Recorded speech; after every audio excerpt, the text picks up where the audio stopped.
लोकसभा चुनाव और उसके विधानसभा चुनाव उसके बाद हारने के बाद अब नगर निगम की सत्ता भी आम आदमी पार्टी के हाथ से चली गई, यानी दिल्ली में आम आदमी पार्टी खाली हाथ हो गई। दिसंबर 2022 में हुए चुनाव में आपने भाजपा को हराकर निगम की सत्ता प्राप्त की थी, लेकिन वह उसे कायम नहीं रख सकी। अपने पार्षदों को एकजुट रखने में असफल रही पार्टी ने महापौर चुनाव में बिना लड़े हथियार डाल दिए। इससे जनता के साथ ही कार्यकर्ताओं में भी उसकी पकड़ कमजोर हो गई या होगी। इस कारण सत्ता में उसकी वापसी के रास्ते मुश्किल हो गए हैं। भ्रष्टाचार के विरुद्ध अन्ना हजारे के आंदोलन से निकली आम आदमी पार्टी 10 वर्षों तक दिल्ली की सत्ता में रही। नवंबर 2012 में आपका जन्म हुआ। भ्रष्टाचार के विरुद्ध लड़ाई और मुफ्त बिजली पानी के मुद्दे पर वर्ष 2013 में वह दिल्ली की सत्ता प्राप्त करने में सफल रही। कांग्रेस की मदद से बनी थी पहली सत्ता, लेकिन वो भी 48 दिनों तक चली। उसके बाद वर्ष 2015 और वर्ष 2020 में बड़ी जीत के साथ, बम्पर जीत के साथ आपने सरकार बनाई। वर्ष 2022 में वह 15 वर्षों से नगर निगम का शासन संभालने वाली भाजपा को हराने में सफल रही। इस तरह से दिल्ली सरकार के साथ ही निगम का शासन भी उसके हाथ में आ गया। लेकिन यहीं से पार्टी की मुश्किल शुरू हो गई।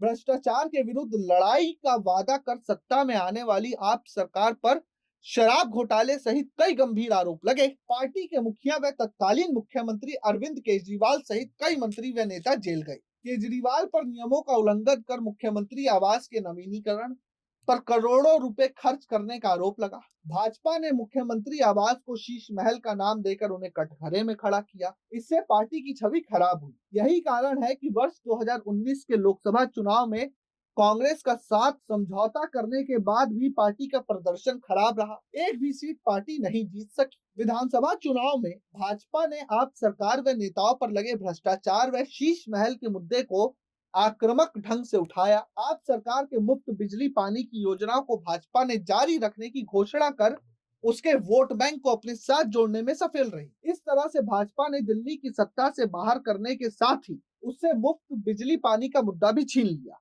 आप सरकार पर भ्रष्टाचार के आरोप लगने से पार्टी के कार्यकर्ता व कई नेता भी उनसे नाराज हो गए।